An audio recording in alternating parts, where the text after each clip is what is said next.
우선 학습 목표는 집단의 개념에 대하여 이해하고 집단에 효과적으로 융화될 수 있어야 합니다. 팀 조직과 운영에 대한 이해를 통하여 훌륭한 팀 구성원이 될 수 있어야 합니다. 의사소통에 대하여 이해하고 생산적 의사소통 능력을 갖출 수 있어야 합니다. 조직 내 갈등에 대하여 이해하고 갈등을 최소화시키는 행동을 할 수 있어야 합니다. 또한 리더십에 대하여 이해하고 리더십 능력을 키울 수 있어야 합니다. 이 부분들이 5가지가 이 단원의 학습 목표가 되겠습니다. 먼저 집단의 본질 및 구조적인 측면에서 집단의 개념을 살펴보기로 하겠습니다. 조직 안에서 사람들은 개인적으로 일하기도 하지만 집단을 이루어 일하는 경우에 관리의 단위는 집단이 됩니다. 이러한 집단은 공동의 목표를 달성하기 위하여 모인 비교적 장기간 서로 상호작용을 하며 상호 의존적인 2명 이상의 사람의 집합체라고 할 수 있습니다. 집단에는 조직의 목표를 달성하기 위해 계획적으로 만들어진 공식 집단과 조직의 목표와는 무관하게 만들어진 비공식 집단이 있습니다. 이들 집단은 개인과 집단을 연결시켜주고 조직 전반에 영향을 주는 역할을 하기 때문에 조직 행동의 연구 대상이 되기도 합니다. 그러면 이제 집단의 발전 단계를 봤을 때 우리가 5단계로 이렇게 볼 수가 있으면, 맨 먼저에는 이제 우리가 형성 단계로 집단 내 서로 이제 탐색을 하게 되고, 그 다음에 이제 폭풍우 단계로서 집단 내 상호 갈등과 견제를 하는 그런 이제 단계가 있고, 그 다음에는 이제 규범화 단계로서 집단 내 상호 조정과 단결이 되는 이제 그런 단계를 거쳐, 4번째는 이제 수행 단계로 구성원의 역할을 이제 수행하는 이제 그런 단계에 이르게 되며, 맨 마지막에 단계는 해산 단계로 목적이 이제 달성화가 되게 되면 특수한 팀은 이제 해산 단계에 이르게 되는 이러한 발전 단계를 가지고 있습니다. 그 다음에 이제 집단의 구조 중에 역할을 살펴보겠습니다. 집단의 이제 역할 부분들은 우리가 조직 내에 지위를 가진 사람들이 해야 할 것으로 기대되는 일련의 행동 양식으로서 역할 기대와 또 역할을 어떻게 지각을 할 거냐, 역할에 대한 이제 모호성도 있고, 역할이 어떤 과중될 수도 있고, 또 역할이 더 무능력해질 수도 있고, 그거에 따라서 역할에 여러 가지 갈등이 일어날 수가 있습니다. 먼저 역할 관련 문제로 역할이 모호해질 수도 있습니다. 책임과 권한이 모호해진다거나 과업이 너무 다양성과 복잡성에 이제 이런 부분들이 높아짐에 따라서 역할이 모호해지게 될 수도 있고, 그 다음에 이제 역할에 어떤 갈등이 발생이 될 수도 있습니다. 지각된 역할과 실제 역할이 다를 수도 있고, 조직의 하위 계층에서 통상적으로 이제 발생이 되는 그런 경우가 있습니다. 집단의 구조를 봤을 때 먼저 이제 지위에 관련되는 부분으로 개인의 상대적 가치와 서열을 우리가 통상 나타내게 됩니다. 지위가 높으냐 낮으냐 이런 얘기들을 많이 쓰게 되죠. 그래서 이 부분을 이제 상세히 봤을 때는 이제 귀속적으로 이제 지위라든가 어떻게 뭐 이제 내가 어떤 부분을 이제 획득을 한 그 지위라든가, 또 사회적인 지위라든가, 어떤 직업의 어떤 그 지위라든가, 조직상의 지위라든가 여러 가지 그런 부분으로 우리가 구분을 해볼 수가 있습니다. 다음에는 규범으로 집단 구성원에 의해 공유되고 있는 집단 내에 수용 가능한 기대되는 행위의 이제 기준들을 우리가 규범이다 그렇게 얘기를 합니다. 그래서 우리가 이제 이 규범은 잘 지켜 나가야 될 공동의 우리가 사명을 가지고 있죠. 그 다음에 이제 규모입니다. 집단이 어느 정도 크냐, 규모가. 그러면 이제 구성원의 수가 많으면 규모가 크다, 이렇게 얘기할 수가 있고, 규모가 클수록 상호작용이 복잡해지고 조정이 어려워질 수밖에 없습니다. 그 다음에 이제 집단의 어떤 응집력 문제입니다. 한 집단의 구성원들이 서로 좋아하고 그 집단의 구성원으로 남고 싶어 하는 정도, 이런 부분들을 응집력이 잘 돼 있다, 응집력이 크다, 이렇게 얘기할 수가 있습니다. 다음에는 이제 집단 응집력 차원에서 집단 응집력이 어떤 경우에 증가가 되느냐 하는 부분들입니다. 집단 목표에 대해서 같이 이렇게 동조하는 경우, 또 상호작용의 그러한 빈도가 자꾸 늘어나는 경우, 또 뭐 개인적인 또 매력이 있다든지, 또 집단 간의 어떤 경쟁력이 이제 생긴다든지, 또 호의적인 평가가 있다든지 이랬을 경우에는 어느 집단치고 응집력이 자꾸 커질 수밖에 없습니다.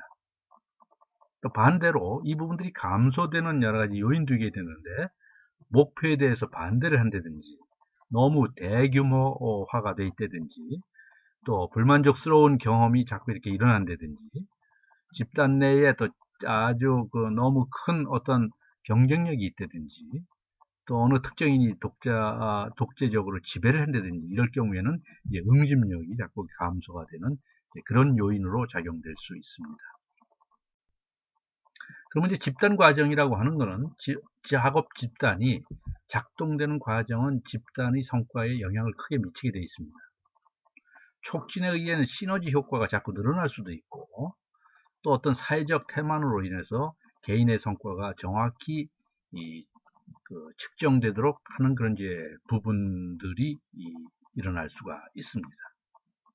그 다음에 집단의 성과 부분으로 높은 성과를 위해서는 잠재적인 자산은 최대한적으로 활용을 하고, 잠재적 부채나 이런 부분들은 최소화하는 부분들이 바람직스럽죠. 그래서 잠재적 자산이라고 하면은 직무 관련된 지식이라든가 기능이라든가 구성원의 만족도라든가 노력의 수준을 잠재적 자산이다, 그렇게 얘기를 하고 있습니다. 그러면 잠재적인 부채는 뭐냐? 내가 뭘 일을 하려고 해도 그 동기유발이 사전에 이게 손실이 된다든지, 또 어떤 그 갈등 부분을 조정을 해야 되는데 이런 부분들이 손실이 돼 있다든지, 또 책임이 이게 집중화가 안 돼 있고 분산이 돼 있다든지 이랬을 때는 이걸 우리가 잠재적 부채다, 이렇게 얘기를 하고 있습니다.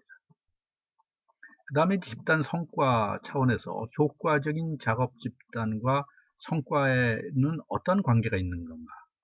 그래서 집단의 유효성 부분들을 우리가 여러 가지 지표로 따질 때 생산성이 얼마나 높으냐, 거기 구성원의 만족도나 몰입도가 얼마나 높으냐, 목표 달성을 어느 정도 했느냐, 또 이러한 전체적인 부분을 경영자가 어떻게 판단하고 있느냐, 이런 부분을 우리가 집단의 유효성이다, 이렇게 얘기를 하고 있습니다. 그러면 여기에 직무 설계가 잘 돼 있어야 되고, 또 상호의 의존성이 높아서 과업이나 목표가 잘 달성이 될 수 있도록 해야 되고, 또 어떤 구조적 측면에서 집단 규범이라든가 구성원의 역할이라든가 응집력이 효과적이 되도록 그렇게 잘 돼야 되고, 그 다음에 이제 상황 및 자원적인 차원에서 훈련이나 경영자의 지원이나 집단 간 의사소통이나 협력 시스템이 잘 돼야 되고, 그 다음에 이제 집단 운영 과정에서 커뮤니케이션, 서로 이제 의사소통이죠. 그 다음에 이제 갈등의 관리라든가 의사를 어떻게 민주적으로 잘 결정하게 되느냐, 또는 어떤 이제 상사라든가 어떤 리더십을 잘 발휘해야 되느냐, 이런 이제 집단 운영 과정 부분들이 어떻게 잘 돼가고 있느냐, 이제 이런 부분이 잘 됐을 때 결국적으로는 그 집단은 성과가 높아질 수밖에 없습니다. 그러면 우리가 조직을 활동을 하게 되는데 우리가 이제 팀을 이제 들어볼 수가 있습니다. 그럼 팀이라고 하는 건 뭐냐? 상호 보완적인 기능을 가진 소수의 구성원들이 공동의 목표 달성을 위해 공동으로 업무를 수행을 하고, 그 결과에 대해서 공동 책임을 지는 집단을 우리가 팀이다, 그렇게 얘기를 합니다. 팀은 관리상으로 잠재적 이득이 많기 때문에 관리상 의도적으로 만들어지고 운영되고 있습니다. 또 팀은 일을 수행하기 위해 필요한 지식과 기술을 가진 전문가 집단으로 구성이 되어 있습니다. 앞으로 여러분들이 이제 취업을 할 경우에 의료기관이나 이렇게 갔을 때 이제 무슨 팀 이렇게 이제 팀을 구성이 돼 있고 거기에 팀원으로서의 역할을 하게 됩니다. 그러면은 이 집단과 팀이라고 하는 부분은 어떤 차이가 있느냐? 그럼 집단이라고 하는 부분들은 구성원의 공동적인 목표 또는 개인의 책임, 관리자 요구에 의한 과업 수행, 또 개인의 업무 수행 능력에 달려 있다고 봅니다. 또 관리자가 업무를 결정하고 계획을 하며 직무에 대한 범위가 좁고 관리자가 모든 정보를 소유하는 부분들을 우리가 집단이다.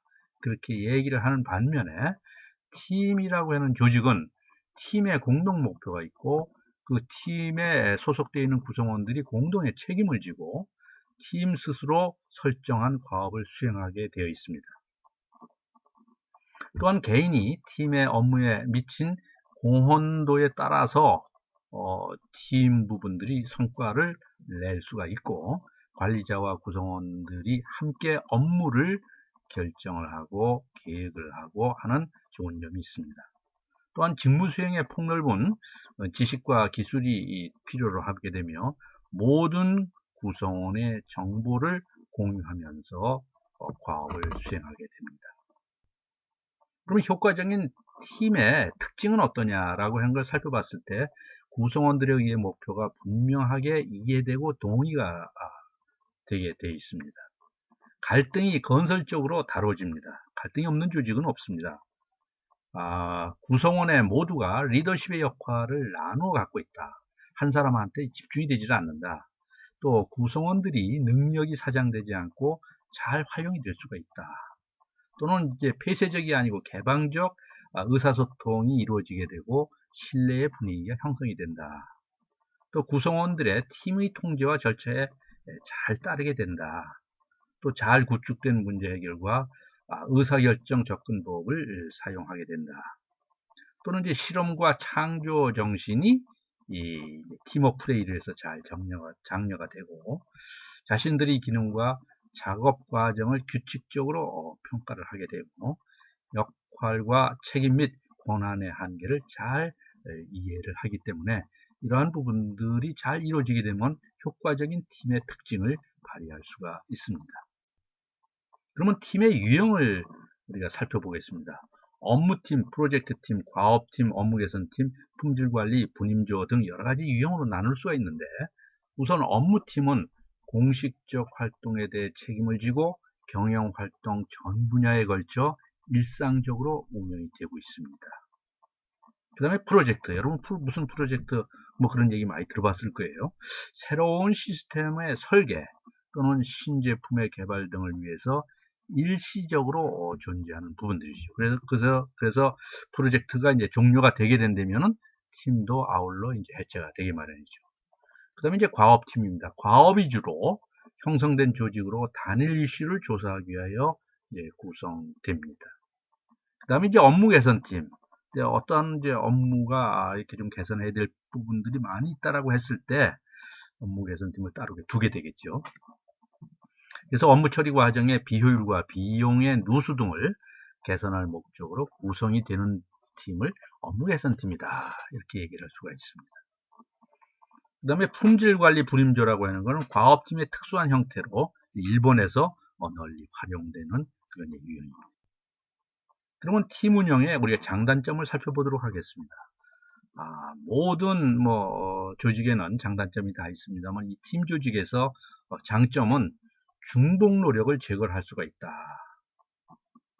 또 팀 간에 쉽게 구성원들의 어떤 팀의 과업을 잘 이렇게 배분을 할 수가 있죠. 중복이 안 되게끔. 그 다음에 그 팀원이 팀워크 플레이로 협동을 증가를 시킬 수가 있고 또 팀이라고 하는 거는 어떤 특수 목적에서 만들어지기 때문에 소수 정예로 인력을 운영하게 되어 있다라고 하는 장점이 있고 또 새롭고 많은 혁신적인 아이디어를 창출해내서 이걸 바로 적용할 수 있다라고 하는 점, 더 훌륭하고 현명하며 완벽한 의사결정을 쉽게 할 수 있다라고 하는 부분들, 그 다음에 서로 동료에 대해서 잘 알기 때문에 동기 유발을 촉진시킬 수 있다고 하는 점. 그 다음에 이제 제품과 서비스 질의 개선을 할 수 있는 이런 이제 장점들이 있습니다. 그러면 장점만 있느냐? 모든 조직은 또 단점도 있습니다. 간부들의 사기 저하가 초래가 될 수가 있습니다. 너무 이제 팀 구성원들만 똘똘 뭉치다 보니까 간부 직원들이 이제 사기가 좀 떨어질 수가 있고, 또 세인 능력의 불균형의 문제가 발생이 될 수도 있습니다. 또한 그 조직 내의 공감대 및 이해 부족을 할 때 운영이 좀 어려운 부분들도 있고, 또 전통적 사고와 관리 분위기와 충돌이 될 수도 있고, 또 관리 제도와 재편성에 따른 시간과 비용의 부담이 될 수 있는 이런 단점들도 있습니다. 다음은 그러면 팀으로부터 얻어지는 이익이 뭐냐라고 봤을 때, 아까도 우리가 전장에서 봤듯이 중복된 노력을 좀 막아볼 수도 있고, 또 협동을 자꾸 이렇게 이끌어낼 수도 있고, 새롭고 혁신적인 아이디어를 쉽게 이렇게 결집을 할 수가 있고, 더욱 완벽한 의사결정이라든가 동료의 사기 진작이라든가 상품과 서비스가 질의를 향상시킬 수가 있고, 아울러서 생산성과 이익이 증가가 될 수도 있습니다. 또한 변화하는 환경에 더욱 쉽게 적응할 수 있는 유연성을 확보할 수가 있고, 또 실행 능력이 향상되고 파괴적 갈등이 감소가 되고, 개인 간 부서 간 관계 및 커뮤니케이션이 활성화되며 성과 표준이 굉장히 고도화될 수 있는 이러한 이익이 있습니다. 그럼 효과적인 팀을 개발하기 위해서는 여러 가지 필요한 요소가 수반이 되어야 되는데, 프로젝트의 필요성에 대응하기 위한 능력이 우선적으로 향상이 되고, 그 다음에 이제 신속하고 정확한 대응력을 강화를 시켜 나가야 됩니다. 또 고도로 동기부여된 팀을 구축을 하고 작업과 의사결정의 질을 계속적으로 높여줘 나가야 되고, 그 다음에 이제 팀의 협동심을 향상시키고, 그 다음에 이제 프로젝트의 정시 완수를 위한 지도력을 확보해 나가야 됩니다. 또한 팀 구성원으로서 개인의 효과성을 높이기 위한 몰입도를 증가시키는 데도 많은 노력을 해야 효과적인 팀이 될 수가 있습니다. 다음에는 의사소통의 의의와 중요성에 대해서 살펴보도록 하겠습니다. 의사소통, 커뮤니케이션이라고 하는 부분들이 과연 뭐냐? 사전적으로는 두 사람 이상 간의 말과 글을 주고받는 것을 의사소통이다, 그렇게 정의하고 있습니다. 단순히 언어의 교환이나 의사의 전달을 초월하여 의미의 전달과 그에 대한 이해를 얘기하는 거죠. 그러면 이러한 부분들은 의사소통이 굉장히 중요한 부분들인데, 크게는 병원과 환자와의 관계에 영향을 미칠 수가 있죠. 또 의사가 환자한테 제대로 설명을 안 해준다라고 했을 때는 의사소통이 제대로 되지를 않아서 또 병을 제대로 치료할 수 없는 그런 부분들이 되겠죠. 또 이러한 부분은 일반적인 조직에서는 조직의 목표 달성에 기여하게 되는 부분들이죠.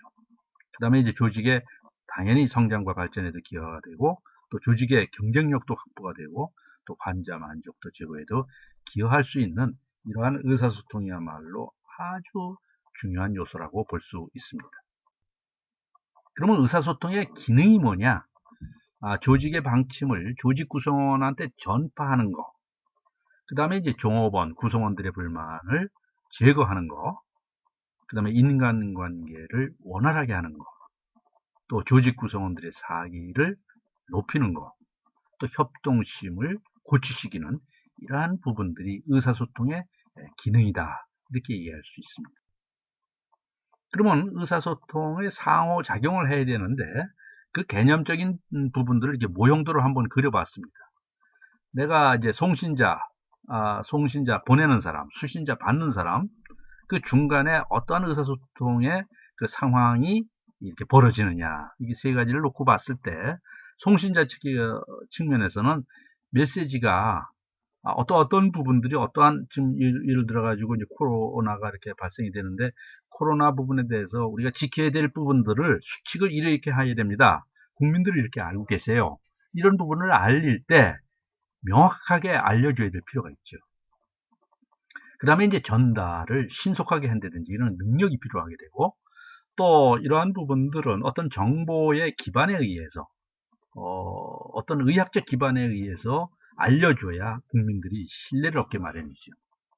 또 여기에는 노인이라든가 어린아이라든가 여러 가지 어떤 그 취약계층에 대한 개인적 특성도 고려를 해서 알려줘야 될 필요가 있죠.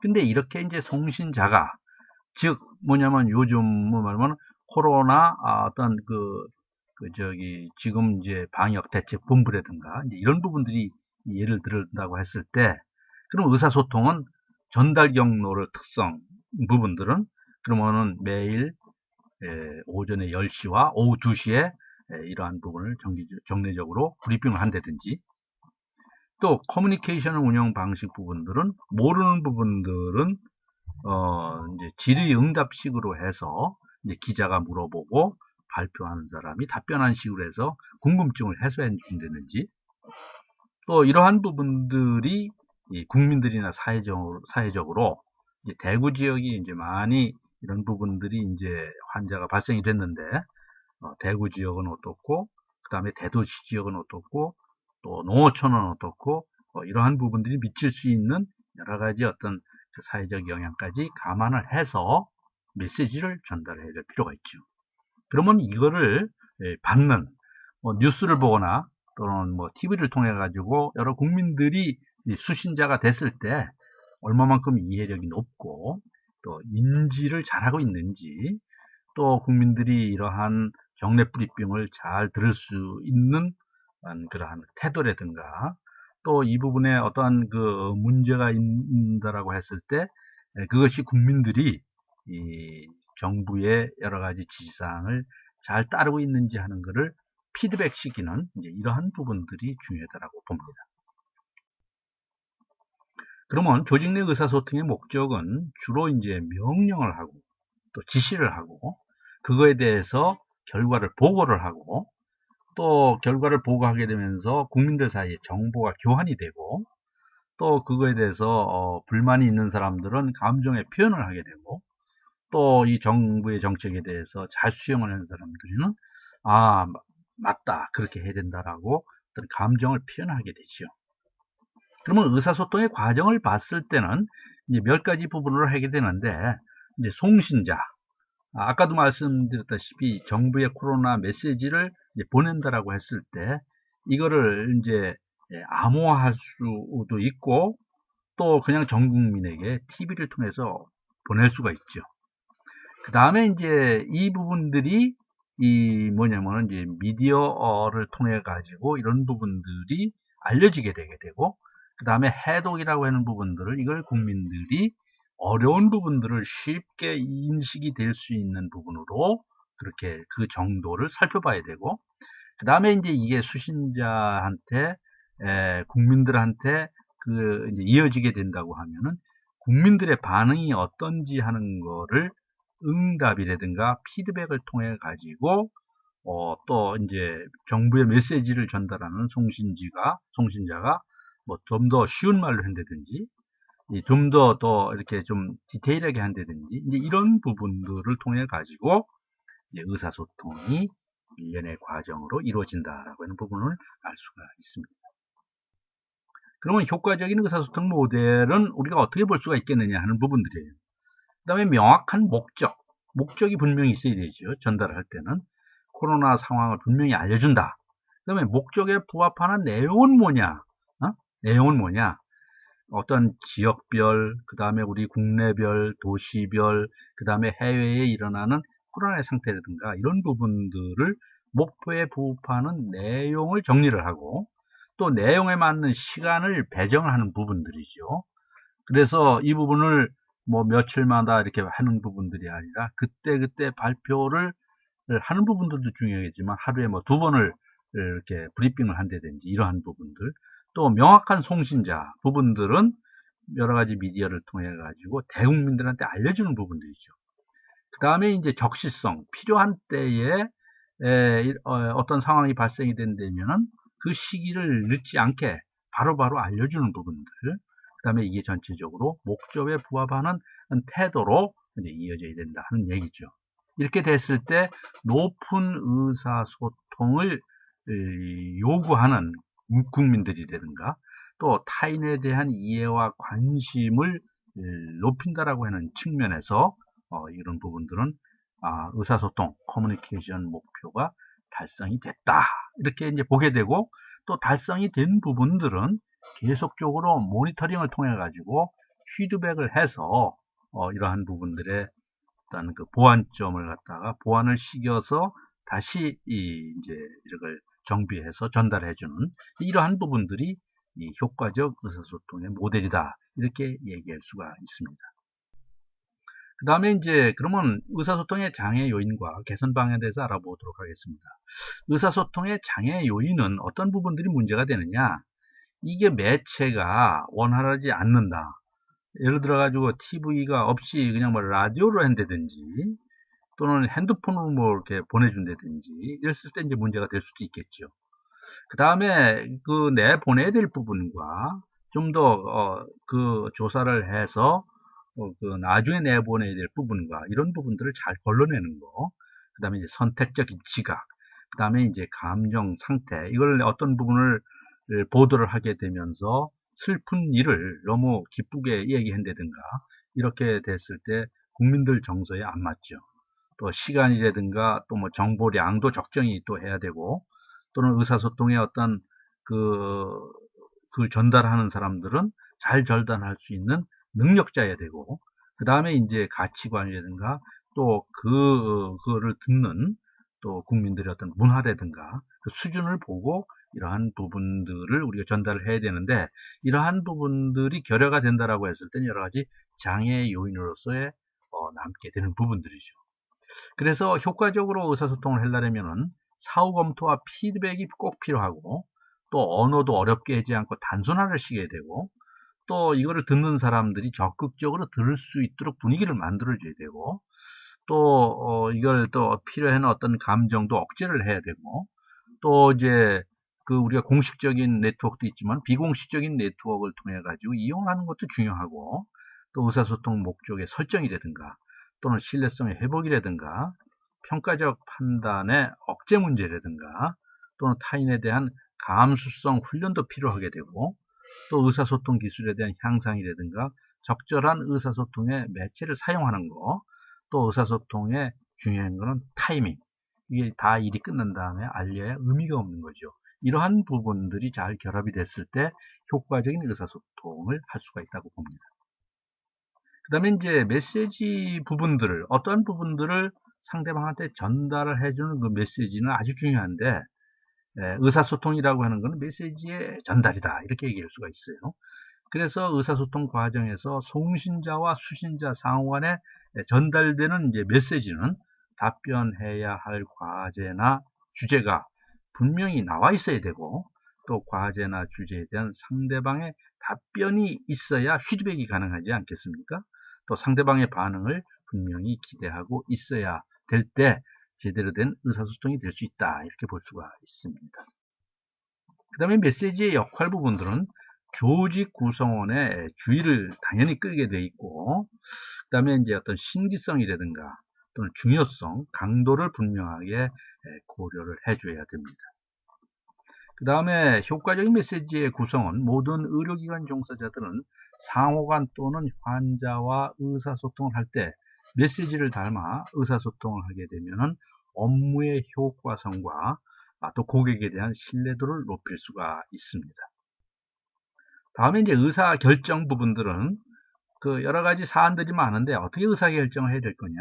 그래서 문제를 해결하기 위한 여러 가지 대안 중에서 가장 좋은 대안을 선택을 하는 의식적 과정이다. 이렇게 얘기할 수가 있습니다. 의사결정의 이제 효과성 측면에서 효과적 의사결정에 대한 여러 가지 이제 영향 요소가 있는데 우선적으로 의사결정의 질이 중요합니다. 의사결정을 하게 되는데 그 참 고민을 해서 선택된 대안이냐 진짜 그걸 최적의 대안이라고 할 수가 있겠느냐 그 다음에 적시성 그 시기를 적절히 잘 맞춰야 되는데 이런 걸 잘 맞췄느냐 그런데 의사결정을 한 부분들을 국민이 잘 수용을 할 수가 있느냐? 이건 이론적인 측면에 대해서만 탁상 공론을 해서 의사결정을 했다면은 의미가 없는 부분들이죠. 요즘 우리가 긴급 재난 지원금의 어떤 배분 문제 때문에 언론에서 난리를 치고 있습니다만은 이거는 그 금액을 받는 사람들이 실질적으로 수용성이 돼야 됩니다. 그 다음에 이제 의사결정을 하는 여러 가지 단계가 있는데 어떤 집단에 과연 문제가 뭐냐, 어떤 문제가 발생이 됐느냐. 코로나 사태가 이렇게 발생이 돼 가지고 자영업자가 문을 닫고 경제가 엉망이다, 이런 걸 확인을 하게 되는 겁니다. 그러면 진단 및 원인 분석, 왜 그럴까? 사람을 다닐 수가 없고 하다 보니까 장사가 안 될 수밖에 없는 거죠. 그러면 이 부분을, 그러면은 국민들이나 자영업자들이 이 문을 닫는 모습만 보고 있을 거냐, 이걸 어떻게 해야 될 거냐. 그래서 그 대안의 평가 및 최적의 대안은 뭐냐? 그래서 국민들한테 걷어놓은 세금을 가지고 다시 이걸 복지적 부분으로 긴급 자금을 국민들한테 돌려주는 부분이 필요하다, 이렇게 이제 대안이 선택이 되고, 그러면 이 부분들을 시기에 잘 맞춰 가지고 빨리 이제 이 부분들을 배분을 해줘야 그 사업장이 문을 닫는 부분들을 좀 막을 수가 있는 그런 측면들이 되고, 또 이게 돈이 전달이 됐다고 하면 제대로 전달됐는지 그런 부분은 평가라든가 피드백을 통해서 계속적으로 보완을 해나가는 이러한 의사결정적 단계가 중요합니다. 그러면 이제 의사결정 단계 부분들을 봤습니다만, 이걸 이제 모형으로 몇 가지 봤을 때 합리적 의사결정 모형 부분들은 이러한 문제의 인식과 정의를 잘 판단하는 게 중요해요. 얼마만큼 국민들이 어려우냐. 그러기 위해서 지금 몇 개 사업장이 문을 닫았고 소득이 얼마나 줄었고 이런 걸 잘 분석을 하고, 또 이러한 부분들을 그러면 어떻게 그 전체적으로 다 국민들한테 나눠줄 거냐, 또 하위 소득 70%만 나눠줘야 될 거냐, 이런 대안을 만들고, 그 다음에 이러한 부분을 대안을 하되, 그러면 이게 전체적으로 중앙재정의 부분으로 배분을 해줄 거냐, 지방재정과 중앙재정을 그렇게 같이 균배를 해서 나눠줘야 될 거냐, 이러한 부분을 해서 결정이 되면은 이걸 이제 실행을 하고, 어떻게 잘 이게 소비로 이어져 가지고 기업들이 다시 소생하는데 도움이 주었느냐, 이제 이러한 부분들을 우리가 의사결정을 하게 되는 거죠. 이걸 합리적 의사결정 모델이다, 이렇게 얘기를 합니다. 그 다음에 이제 관리적 의사결정 모델, 직관적으로 하는 부분들, 또 이게 그 의사결정 여러 가지 그런 부분들이 뒤죽박죽 돼 가지고 하는 쓰레기통 의사결정 모형, 여러 가지 그런 부분들을 우리가 볼 수가 있습니다.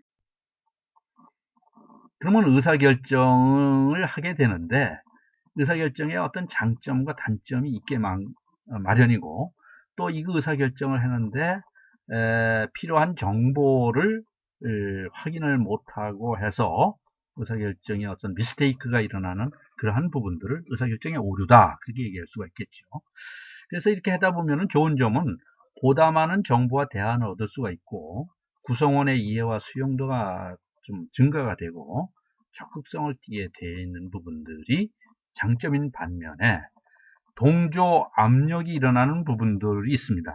누구는 그러면은 긴급 재정 지원금을 누구는 받고 누구는 안 받고, 이런 부분들이 나타날 수가 있고, 또 개인의 지배 현상이 일어납니다. 개인에 따라서 이런 것이 차이적인 반응을 일으킬 수가 있고, 이런 부분에 대해서 많은 시간이 또 소요가 되고, 또 의견 대립으로 좋지 못한 타협안이 채택될 수가 있습니다.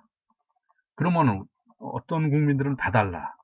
어떤 국민들은 정부에서 한 거는 그 하위 소득 70% 미만이다. 그럴 게 아니라 모든 국민들한테 다 주도록 하자. 이러한 타협안이 채택이 될 수도 있는 부분들이죠. 또 이런 부분들이 책임의 분산, 어려운 사람에 대해서만 돌아가야 되는데 책임을 분산시키고죠. 이런 부분을 전 국민한테 다 준다든지 이랬을 때에 어떤 재정의 쓰임새에 문제가 될 수가 있죠. 그래서 이제 집단 의사결정의 이제 오류 부분들은 집단이 어떤 있는 층과 없는 층으로 딱 구분이 된다든지, 또 관여의 단계가 증가가 된다든지, 또 어떤 집단 사고를 일으킨다든지 이러한 오류를 범할 수가 있습니다. 그럼 집단 의사결정과의 오류적인 측면에서 집단 사고의 단점으로 봤을 때는 잘못 불가의 어떤 잘못된 부분에 대한 어떤 어떤 환상이라든가, 어떠한 그 잘못된 부분들을 계속 합리화시킨다든가, 그게 맞아, 그게 맞아. 실질적으로는 잘못됐는데, 어떤 도덕성에 대한 환상 문제라든가, 어떠한 부분에 대해서 같이 이제 동조적으로 해서 압력을 가한다든가, 이런 부분들이 이제 단점으로 이어질 수가 있고, 또 집단 사고의 결과를 보게 됐을 때는 정보 탐색에 소홀해지게 됩니다. 또 대안 탐색의 수가 한정이 되게 됩니다.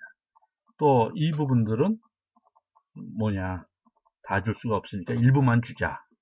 또 가장 선호된 대안의 위험에 대해서는 조사하지 않는다. 그러면 70% 미만만 전체적으로 긴급재정안정금을 준다라고 했을 때 과연 그게 맞느냐라고 하는 부분도 계속적으로 확인이 돼야 되는 부분들이죠. 그 다음에 집단 의사결정에 비판적인 시각을 갖고 있는 사람을 우리가 임명을 한다. 이런 부분들은 그 어떤 불만인 사람을 조직의 수장으로 앉혀서 그 사람만 보고 이렇게 운영을 해보게끔 유도하는 부분들이죠. 그래서 이제 소급으로 운영을 한다든지, 또는 외부 인사를 참여를 시켜서 또 객관성을 높인다든지, 이제 이러한 부분이 있을 수가 있습니다. 그 다음에 이제 집단 의사결정의 오류와 원인을 우리가 여러 가지 살펴봤을 때는 신중하지 못해서, 또는 너무 권위주義이 돼서, 또는 다수가 있는데 그걸 고려 안 하고 소수에 의해서, 또는 어떻게 보면은 다수에 의한 결정을 하다 보니까 소수가 또 피해를 보는 측면, 또 어떤 부분에 대해서는 집단적으로 그냥 합의에 의해 가지고 이렇게 하자라고 해서 의사결정하는 부분들, 그 다음에 이제 만장일치가 됐다라고 하는 부분만 밀고 나가는 부분들입니다.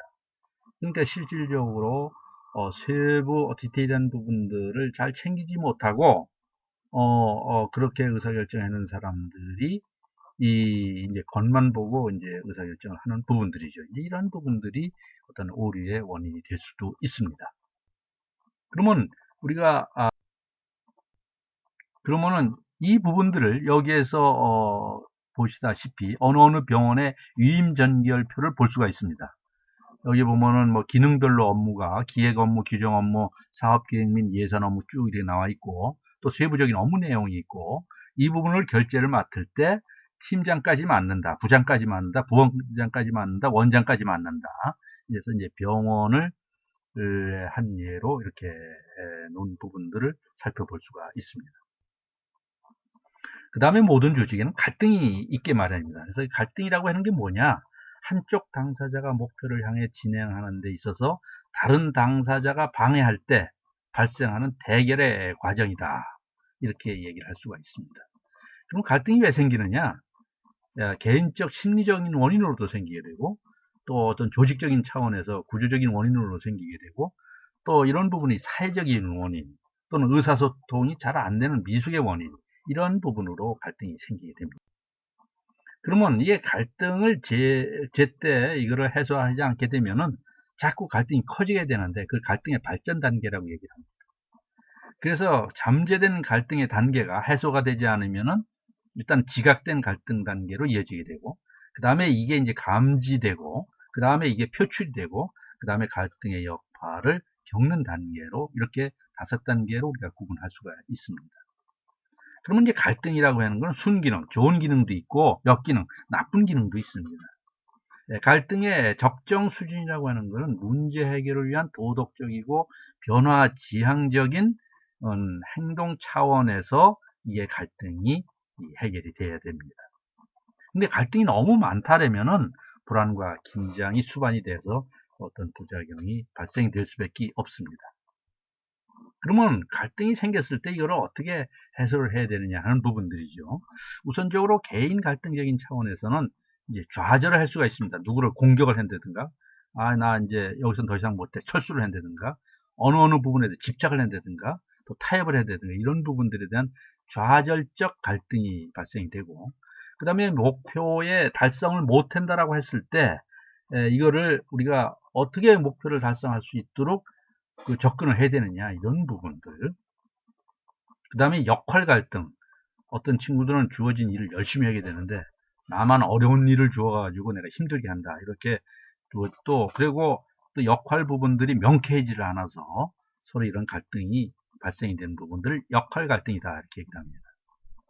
그 다음에 개인 간의 갈등적인 차원에서 보면은 둘 또는 그 이상의 개인 간의 태도나 행동이나 목표가 대립 상태에 있는 경우에 발생하게 됩니다.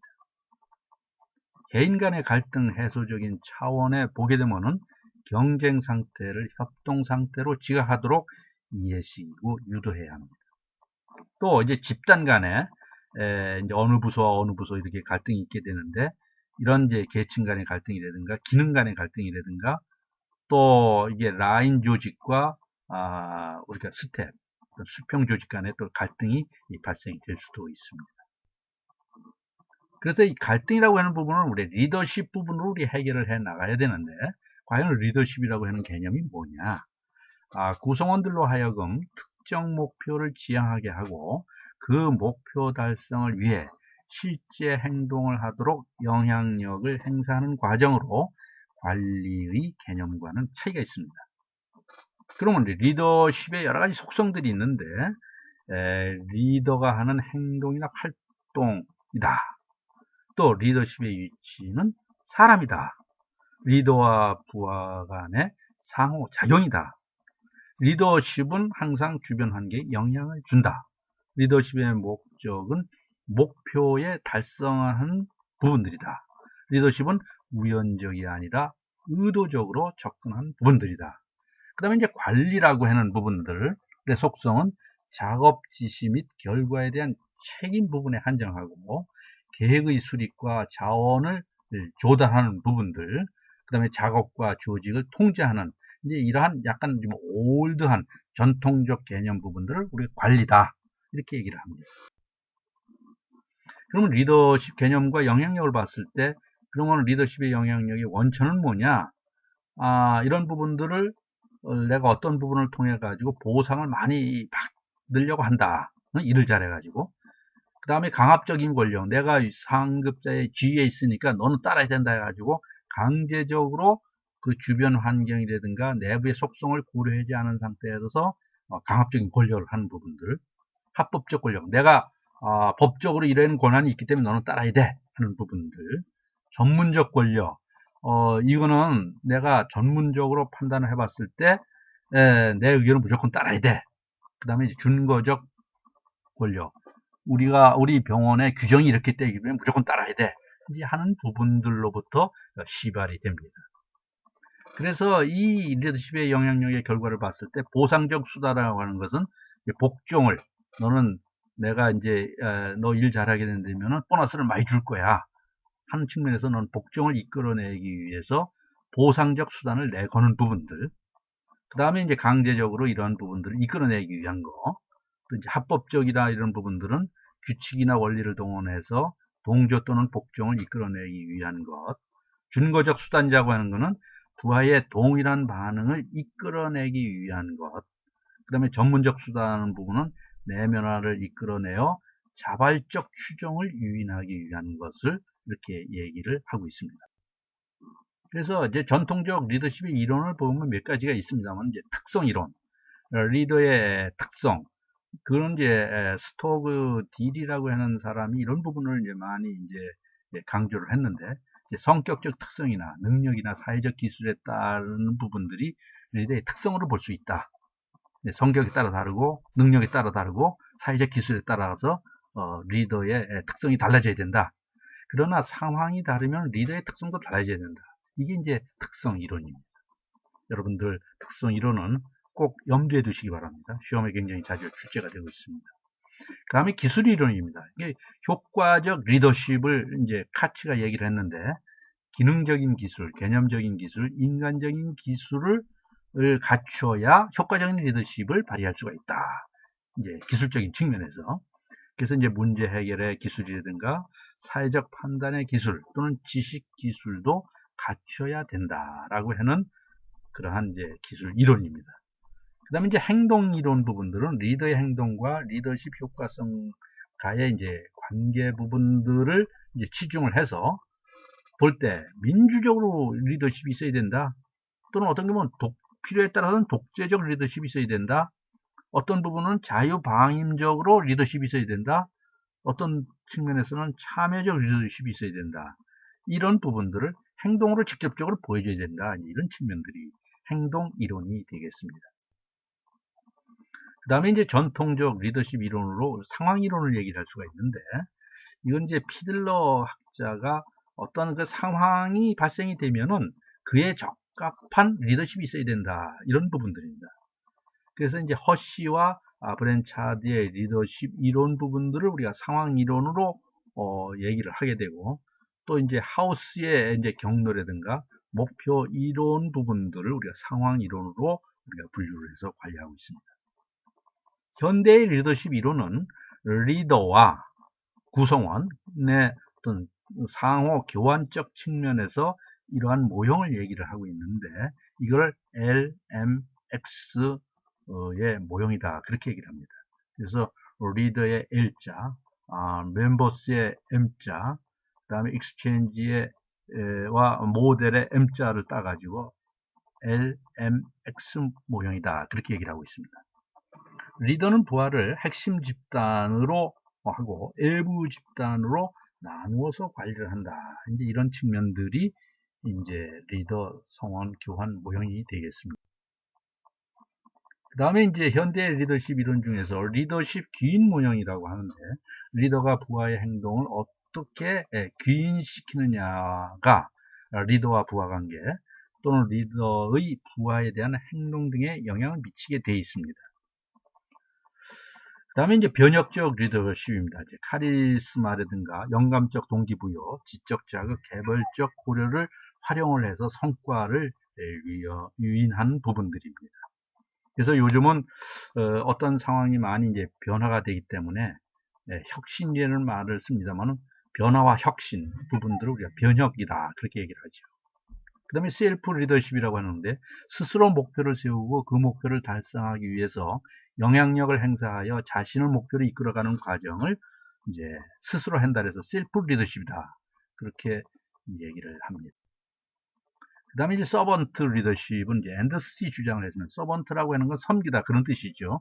부하들에 대하여 봉사를 추구하는 리더십의 형태로 지속적인 성과를 코칭을 해주게 되게 됩니다. 그 다음에 이제 성과 코칭은 이제 성과를 내기 위해서 어떻게 기획을 해야 되는지, 또 일상적인 부분들은 어떻게 코칭을 해줘야 되는지, 또 성과가 나왔을 때 이게 제대로 된 성과인지 평가를 어떻게 해줘야 되는지, 이런 부분의 일체를 서번트 리더십이다, 이렇게 얘기를 합니다.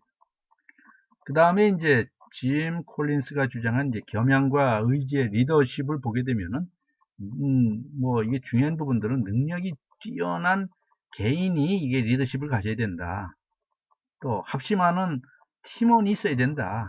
역량 있는 관리자가 있어야 된다. 유능한 리더가 있어야 된다. 위대한 기업의 리더십 스타일 부분으로 이렇게 얘기를 하고 있습니다. 그래서 이제 지금까지 여러 부분들을 살펴보았습니다만은, 여러분들 이 요약된 부분들도 중요하게 되지만은 기본적인 교과서를 내용을 충실히 이행을 하는 게 중요하다고 생각이 듭니다. 여러분 수고하셨습니다.